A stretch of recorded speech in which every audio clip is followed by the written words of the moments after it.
nin saalixa baa la yidhi ayaa arkay nin labadaa gacmood ku go'an yihiin oo labadaa lugoodna go'an oo indhalo indhahana waxba ka arkaynin oo jirkiisana barasi ay ku dhacday haddana ku ducaysanaya oo leh alxamdu lilaahi aladii caafaanii mima btalaa bihi kaiiran min annaas ilaaha waxaan ku mahadiyaa buu leeyahay balaayo badan oo addoommihiisa ku dhacday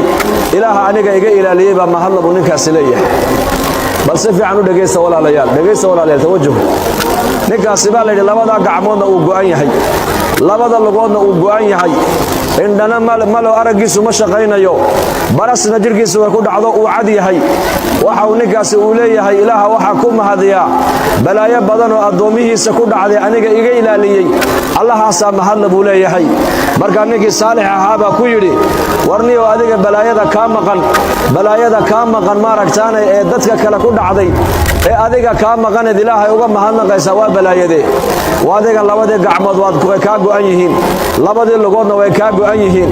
labadii maaragtaane indhoodna waa kanoo malihid markaasuu yidhi anaa nii sheegi balaayada dadka kale ku dhacday ee aniga iga ilaaliyaban ilaahay nii sheegi dadka kale maanta quluub way leeyihiin laakiin qalbigooga ilaahay marna kuma hayaan oo qalbigooga cabsida ilaahay ma gelin oo ilaahay ma xasuustaan oo qalbiga macrifada ilaahay kuma haystaan carabna way leeyihiin carabkana ilaahay kuma xusaan oo kuma dikriyaan ama aniga ilaahay wuxuu i siiyey qalban shaakiran wa lisaanan daakiran ilaahay aniga wuxuu igu deeqay qalbi shaakira baa